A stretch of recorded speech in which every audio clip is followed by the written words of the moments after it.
Bueno, después de la motilidad vamos a seguir con el punto 5, que serían los reflejos, ¿vale? Entonces los reflejos son las respuestas motoras involuntarias a estímulos de diferente calidad y su producción se basa en el arco reflejo, que ya lo hemos dado previamente, que se produce en la médula espinal. Entonces, la alteración de los reflejos profundos, que son los propioceptivos, y de los superficiales, que son los nociceptivos, que vamos a ver un poquito de los dos, tienen valor no solo para localizar la lesión que tenemos en el paciente, sino también porque unido a otros signos, pues nos pueden dar un diagnóstico. Entonces, los reflejos pueden tener diferentes alteraciones, pueden ser normales o pueden estar disminuidos teniendo una hiporreflexia, pueden estar abolidos, o sea que no exista una reflexia, pueden estar exaltados teniendo una hiperreflexia, o pueden tener alteraciones cualitativas, o sea, puede tener una disociación, una inversión del reflejo o ser pendulares. Entonces, primero vamos a hablar sobre los reflejos osteotendinosos profundos, ¿vale? Existen seis reflejos osteotendinosos generalmente constantes en el sujeto normal, que son el patelar, el aquileo, el bicipital, el tricipital, el estiloradial y el cúbito pronador. Entonces, los 4 primeros son imprescindibles en una exploración y los 2 últimos suelen hacerse en exploraciones un poquito más detalladas o bueno, cuando quieres ver un poquito más fino. Entonces, la abolición de los reflejos osteotendinosos o la reflexia osteotendinosa puede ocurrir cuando los reflejos se interrumpen en cualquiera de las partes de la vía de los reflejos, ¿vale? Entonces, las vías, o sea, las partes serían, uno, la vía aferente, que serían los nervios periféricos, raíz posterior y cordones posteriores. 2 serían las vías eferentes, que serían las motoruras del asta anterior, la raíz anterior de la médula y los nervios periféricos. Y por último, el órgano efector, que sería el músculo, ¿no? Si el músculo está afectado, pues no va a surtir efecto el reflejo. Entonces, la exploración de los reflejos osteotendinosos se hace siempre con un martillo, que vemos ahí en la imagen. Entonces, estos reflejos aparecen a la percusión de un tendón o una superficie ósea, que produce la contracción del músculo que pertenece a ese tendón, ¿vale? Entonces, su base, como hemos dicho antes, es el reflejo miotático o de estiramiento. Entonces, se debe explorar la funcionalidad y del estado estructural del receptor, de las vías aferentes y de las eferentes, ¿vale? Entonces, el estímulo que tenemos que dar con el martillo siempre tiene que ser brusco, corto, breve y preciso sobre un músculo que esté relajado. Entonces, lo que solemos utilizar es la maniobra de Gendrasik, que es una maniobra para despistar un poquito al paciente y que mantenga el músculo que vamos a explorar relajado. Porque muchas veces, si vamos a percutir con un martillo, el reflejo del paciente es pues, no poner, o sea, contraer el músculo, ¿vale? Entonces le vamos a poner al paciente sentado y lo que le vamos a decir es que coja las dos manos, oponiéndolas una a la otra, agarrando así, y que haga fuerza hacia el exterior. Entonces el paciente está concentrado en las manos y no se fija que le estamos sacando los reflejos de las extremidades inferiores. Entonces, los reflejos siempre los vamos a estudiar en orden de arriba a abajo, ¿vale? En orden rostro-caudal. Entonces vamos a empezar por los reflejos de la cabeza y vamos a ver ahí 3 reflejos. Primero el nasopalpebral o glabelar, donde se percute encima del entrecejo, así, con el martillo, o si no, poniendo un dedo siempre y dándole al dedo con el martillo. Y lo que vamos a ver es la contracción de los músculos orbiculares de los párpados. Esta vía es, siempre al final del reflejo os voy a poner qué nervio estamos explorando, entonces en este caso tendríamos la vía trigeminal y la facial. Si alguno de los dos estuviera afectado, pues este reflejo no estaría presente. Tendremos luego el reflejo superciliar, que se percute encima de la mitad de la arcada superciliar y en este caso también se contraen ambos orbiculares de los párpados. En este caso la misma vía trigeminofacial. Tenemos el reflejo maseterino, que este es un poquito difícil porque el paciente, bueno, normalmente no conseguimos que se relaje, lo que tenemos que hacer es que el paciente entreabra un poquito la boca y percutimos en el mentón. Entonces el reflejo sería que los maseteros y los temporales se contraerían y la mandíbula se cerraría, ¿vale? En este caso también estaríamos viendo el nervio trigémino.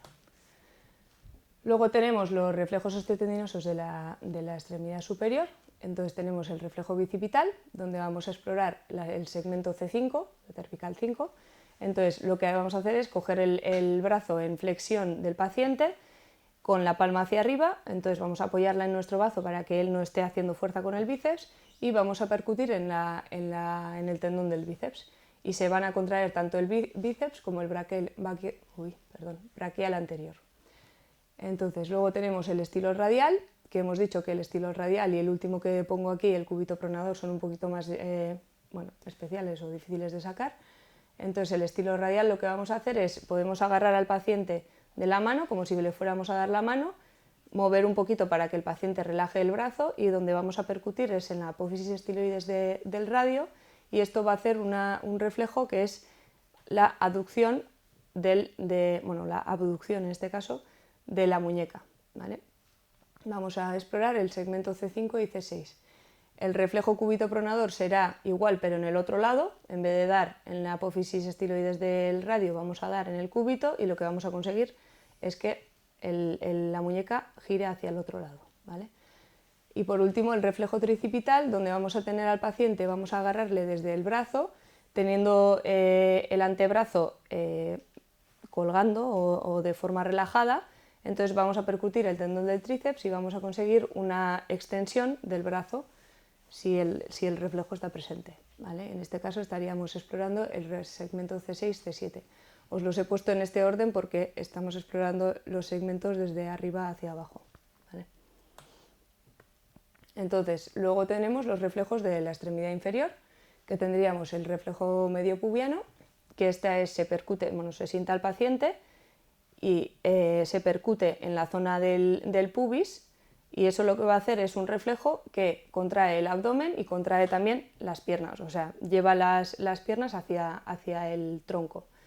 Entonces aquí vamos a explorar en el caso del abdomen, si se contrae el abdomen sería D11, D12 y si se contrae el músculo crural entonces el 1-2, ¿vale? El E1-2. Luego tenemos el reflejo rotuliano, que es el más conocido, que sería el paciente sentado con las piernas colgando en la camilla y percutimos en el tendón rotuliano. Entonces lo que vamos a conseguir es una extensión de la rodilla y estaríamos explorando el segmento L3-4. Tenemos luego el reflejo aquileo, que en este caso lo que vamos a hacer es flexionar el pie del paciente todo lo que se pueda. Es difícil que mantenga la relajación, pero bueno, hay que intentarlo y lo que se percute en el tendón de Aquiles.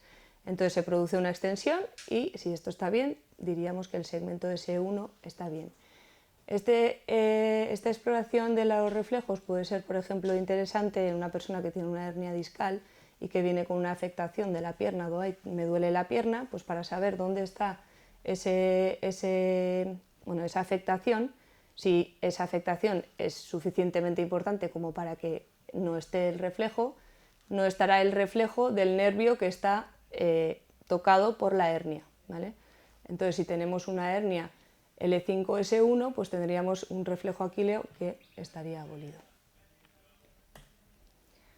Entonces, las alteraciones de los reflejos osteotendinosos, como hemos dicho, pueden ser de diferentes tipos. Podemos tener una hiperreflexia, eso quiere decir que tenemos un reflejo muy exaltado.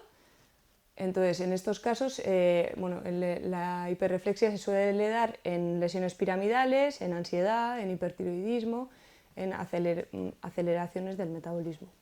Entonces, luego tenemos la hiporreflexia o reflexia osteotendinosa, que esto sería lo contrario, que es una reducción o abolición de la respuesta motora. En este caso siempre tendremos que mirar la simetría de los dos. ¿Por qué? Porque hay muchas personas que tienen unos reflejos muy reducidos, pero no patológicos por ello. Miras las dos extremidades y si las dos son iguales, será normal, ¿vale? Entonces, esto suele ir acompañado de patologías del sistema nervioso periférico, o sea, de los nervios periféricos y bloqueos de la unión neuromuscular. Y luego tenemos la inversión de los reflejos osteotendinosos, que esto no es lo habitual, pero bueno, en este caso se obtendría la respuesta contraria, o sea, si tenemos que tener una flexión tendríamos una extensión o viceversa. Entonces informan pues, de la lesión del segmento correspondiente, ¿no? Otra alteración que podemos tener es el clonus. Entonces, el clonus es una respuesta muscular refleja con contracciones, que pueden ser más o menos rítmicas. Entonces, lo que nosotros hacemos, sacamos un reflejo y ese reflejo se repite, lo hace varias veces. Entonces, podemos tener, aparte de eso, un clonus hace que un reflejo sea mucho más fácil de producir. Entonces, el clonus de la rodilla, por ejemplo, se explora desplazando la rótula hacia abajo y manteniéndola en esa posición. Eso lo que hace es que el músculo se contrae si ese paciente tiene un clonus, si no, no.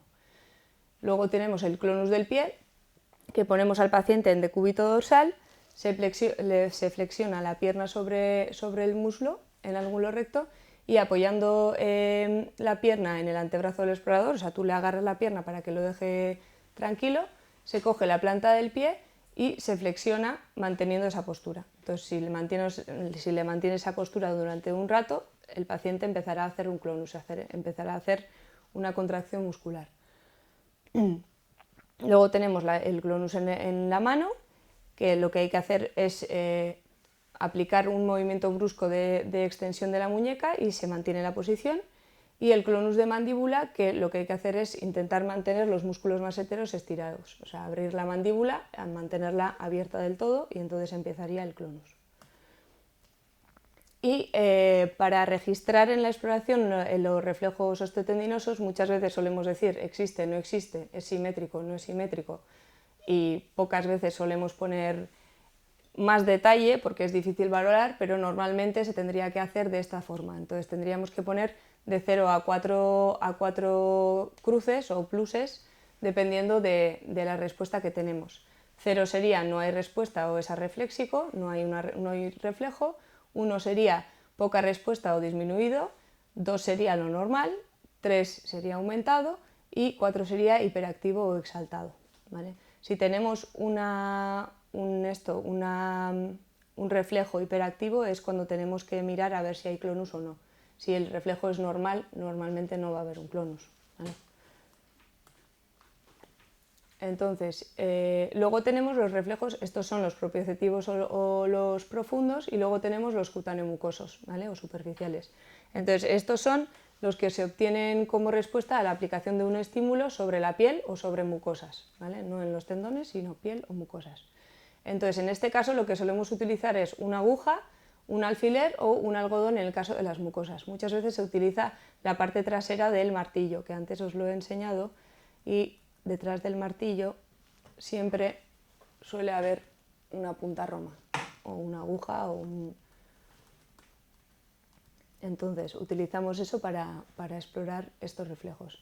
Entonces, estos arcos reflejos son de integración espinal, multineuronal, o sea, tienen varias neuronas que están implicadas en ello, polisinápticas por lo tanto, o sea, tienen más de una sinapsis porque hay más de una neurona, y el punto de partida depende del estímulo nociceptivo, o sea, del estímulo doloroso, ¿vale? Si una persona tiene afectado el estímulo doloroso, pues tendrá afectado estos reflejos. Entonces, estudiado en los individuos normales, los reflejos nociceptivos de las extremidades inferiores se llaman, son unos reflejos de defensa, ¿vale? Entonces, en la extremidad inferior lo que solemos ver es el reflejo de defensa por Babinski. Entonces, lo que se ha intentado estudiar, o sea, antes no se sabía el origen el porqué de estos estímulos, entonces se ha intentado estudiar en pacientes que tienen una patología y que tienen estos reflejos más exaltados, el porqué de estos reflejos, ¿vale? Entonces, lo que se ha investigado en el reflejo de Babinski es que son unos movimientos coordinados, que el tipo de respuesta exterioriza un movimiento de huida del estímulo, o sea, vas a tener un estímulo doloroso, porque hemos dicho que esto es una vía del dolor nociceptiva, entonces todos estos reflejos son simplemente un reflejo de retirada del dolor. Entonces, son unas contracciones musculares coordinadas ante un estímulo doloroso y bueno, sin más, el tercer punto no importa mucho. Entonces, en lesión, los reflejos cutáneo-mucosos suelen estar abolidos o disminuidos. Entonces, bueno, espera, vamos a empezar.